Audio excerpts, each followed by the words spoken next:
Hi everyone, welcome to the shack and this video for the 39th weekend since lockdown started in the UK back in the spring. I've got a little bit of Christmas spirit going on. The lights, well, what can I say?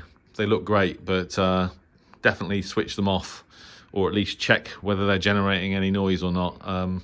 Last night on the Harwell Sked, my noise, well, actually top band was fine, but my noise floor when we QSY to 80 meters was absolutely horrendous. It was about plus 10 dBs of noise, and it has been bad before, but I couldn't remember it ever being quite that bad. Anyway, I switched off all the Christmas lights, and of course the noise floor dropped to about S8. So I mean, I should have remembered that anyway, really. It's a bit silly of me not to remember, but you know, it's like when you get caught up in stuff. So when you're doing any serious DXing, or if you're an amateur, definitely either just switch all your Christmas lights off, or at least switch them off and then switch them on again, because it can make a huge difference in terms of where your noise floor is. So it's Saturday morning and it's very grey and dismal. It's quite breezy. As you can see, my antennas are sort of swaying around a little bit.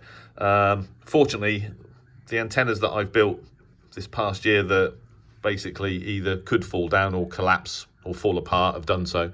So the only antennas left standing really are my Diamond X300, my G5RV, and my end-fed wire for top band.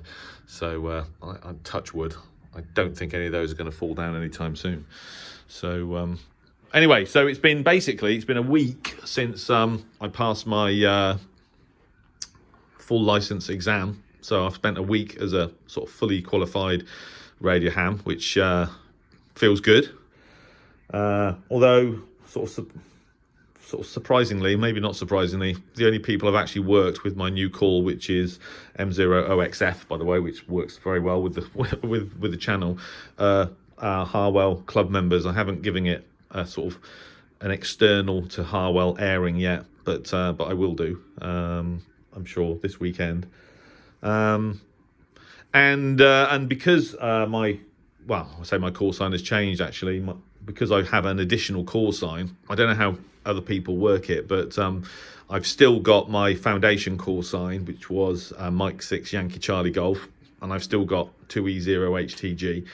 So basically I've got 3 calls now, and you can hang on to them as long as you sort of revalidate them. You know, you log into your Ofcom website, you know, your account, and you sort of revalidate at least once every 5 years. You can hang on to them, and I'm going to hang on to mine. I think I know other people have kind of forgotten and they've lost their foundation and intermediate licenses, but I'm going to hang on. I think I'm going to hang on to mine, unless I forget, which is quite possible, I suppose. So so there you go.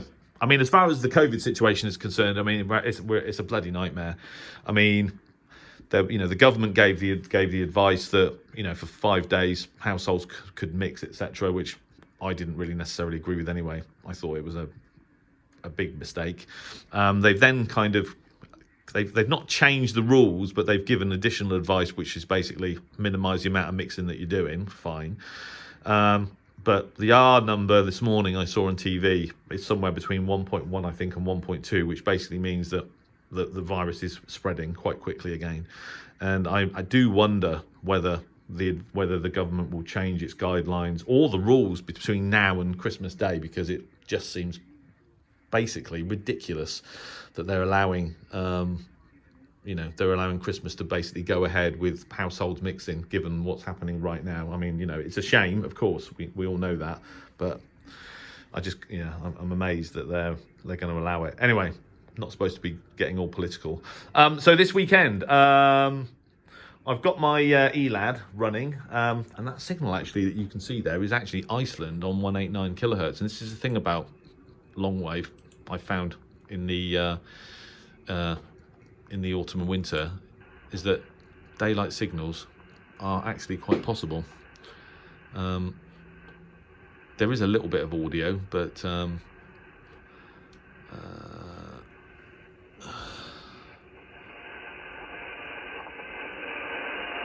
Yeah.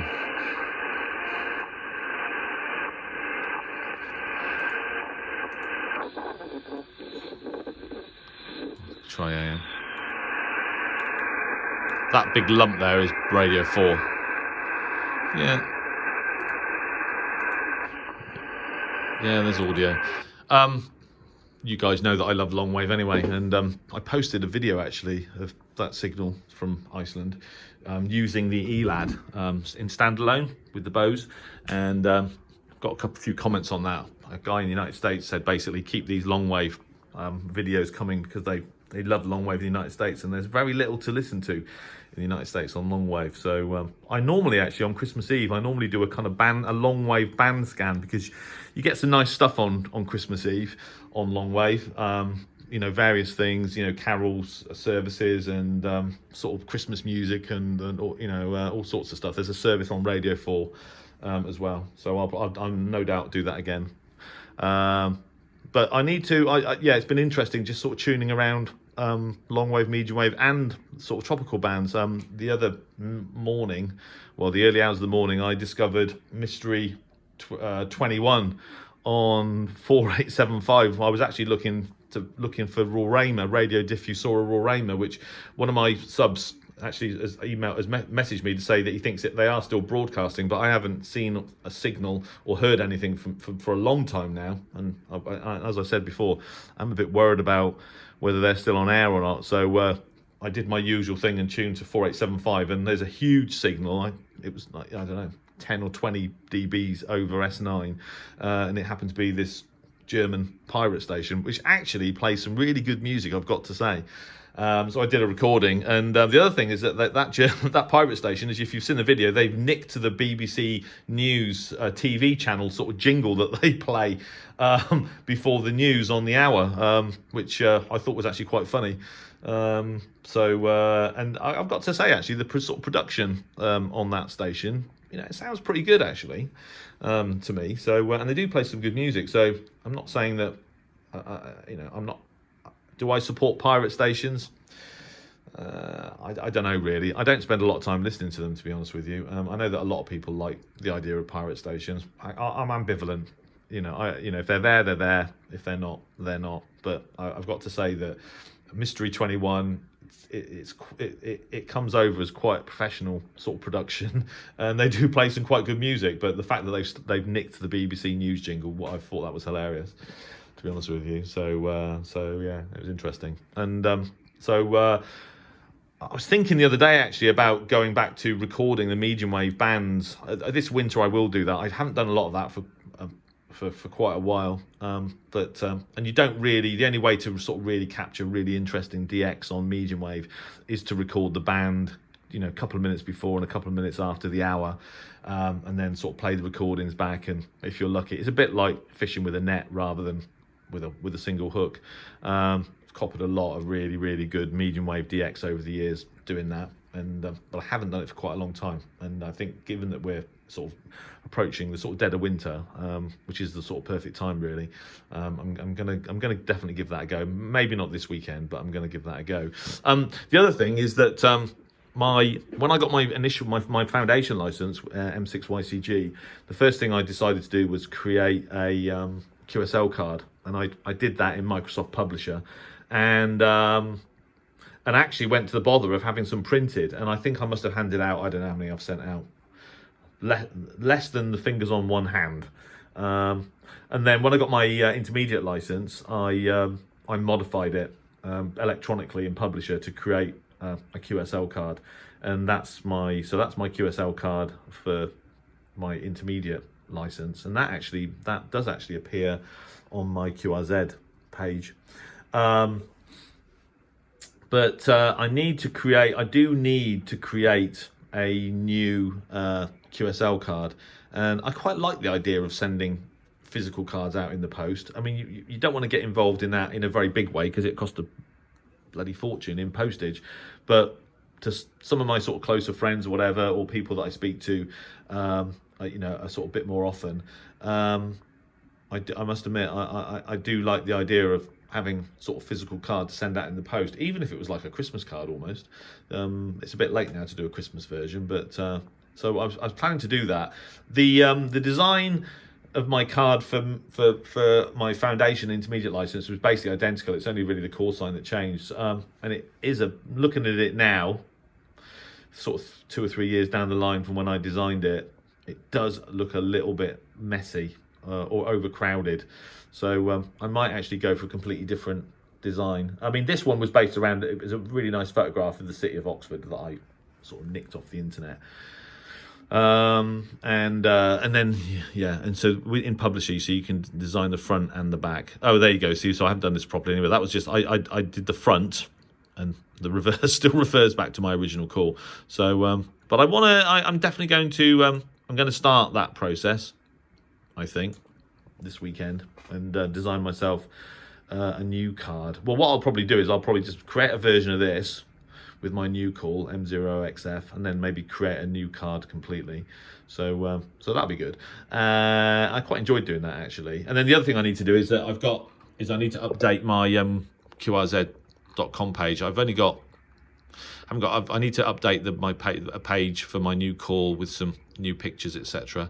I need to take some nice pictures of the shackle. It's a bit sort of dark here to do that. So, but I'll probably do that. Add a few pictures over the weekend. I might actually do put all this lot in as a sort of Christmas picture. Maybe take a photograph of these computers and then the radios. But it's always nice to have an updated QRZ page. So I'll be doing that as well. All the pictures actually on my QRZ page for 2E0HTG are actually all of my old QTH. Actually, I hadn't updated it since I moved, and I've been moved a year. So definitely something that I need to do. And then the other thing is that some of you will remember that that one of the radios that we obtained from that silent key sale was this rather nice Yaesu FT 990, which I've had a bit of a go with, as you know, and there's actually more videos to upload on the channel. I haven't done so yet. Circa 1992, I take that from, that's the sort of publication date of the manual for this radio, so I assume that's right. So it's, getting on for 30 years old, but brilliant audio. A superb radio, and but it inspired me actually to have a go with one of my older radios, which I haven't done for quite a long time, the IC756. I've got it hooked up to my end-fed wire for top band, and I was just actually tuning around the bands before I started recording this video.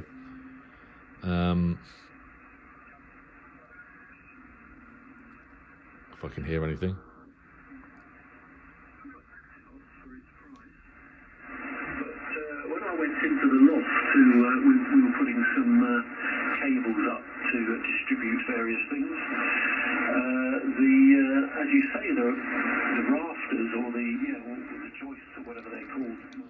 Audio on this radio is superb, and when I say audio, I mean received audio, but also TX audio is also very good. I've always had comments, positive comments regarding my audio using this radio, and I haven't actually used it for quite a long time. And I don't know how you guys feel, but I look around my shack and there's so much hardware that it's impossible to use all of the equipment all of the time. So sort of radios sort of get left and neglected, and it was really only having spent some time using the 990, it just made me realise, well, actually, Clint, you've got a radio that's probably just as good as that, sat on the shelf, and you never use it, largely because of the 7300, and so I'm going to be using this radio today for sure. And then the other thing I've thought about doing, because I wanted to upload some videos, is using the radio teletype decode function on the ICOM 7300. It only decodes the amateur RTTY, because the shift it only works on the, and I can't remember what that shift is on the amateur, but basically the shift on amateur RTTY is different to on, for example, Pinnenberg, meteorological RTTY signals, and so So, which is a shame, really, because Pinnenberg is always there across all of the HF bands. I've not actually managed to find a RTTY signal yet, an amateur RTTY signal, but I did actually print something out here. This is the Sierra Victor 1 Golf Radio Bravo amateur radio website with a very useful sort of table of amateur RTTY frequencies, or frequencies to which amateur RTTY operators sort of tend to sort of congregate. So I'll have a go with that later on. If I ever actually manage to decode any RTTY on the 7300, you'll definitely be the first to know, because I will do a video on that. And the other thing, of course, of the Christmas edition of Radcom has arrived.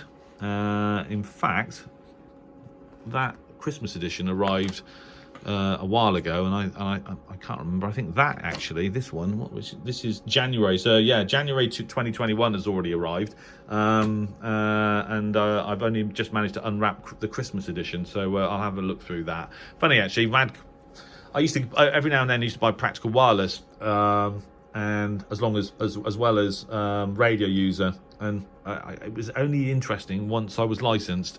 Even though it's radio, you just get involved in sort of some of the sort of technical aspects of, you know, antenna engineering or whatever it might be. I mean, I don't build stuff, but now obviously I've got a full license, and I can do more. Those kind of publications, including Radcom, actually become more interesting. So definitely take the time to have a look at that. So there you go. That's about it for this weekend. I hope you all keep safe. These are weird times that we live in, but we're very, very fortunate to have such a great hobby to keep us interested and occupied. And you know, and I, for one, am very grateful that I decided to come back into this about 5 years ago, and I never imagined actually that I'd ever get licensed in any capacity, you know, foundation or intermediate. So to sort of be fully licensed now, yeah, feels great, and it feels like the pressure's off. I can sort of just mooch around now, not have to worry about putting my nose in a book again. So and that this first week of being sort of fully qualified, yeah, it feels great. And you know, if I'd failed that exam, I'd be in such a bad mood right now, and I would have been for a week. So very pleased to have passed it, and I wish anybody who's studying the best of luck from me. And if you need any help, don't hesitate. That's about it. So there won't be another weekend update because Christmas is actually next Friday. But I'll do a video. I'll do another video before Christmas Day, probably, just to sort of wish everybody happy holidays. So I'll definitely do a kind of another update video just to sort of let everybody know what I'm going to be doing around Christmas, and I'll do one after Christmas, because I usually do an update, a channel sort of year kind of update of the year between Christmas and New Year anyway. So I'll do that. So but anyway, if I don't speak to any of you via the comments on the channel before Christmas, I hope you have a wonderful Christmas and a brilliant New Year. And but as I said, I hope I speak to some of you before then. So from me in West Oxfordshire, I wish everybody 73 have a great weekend, have a great Christmas, and hopefully talk to you again soon. 73.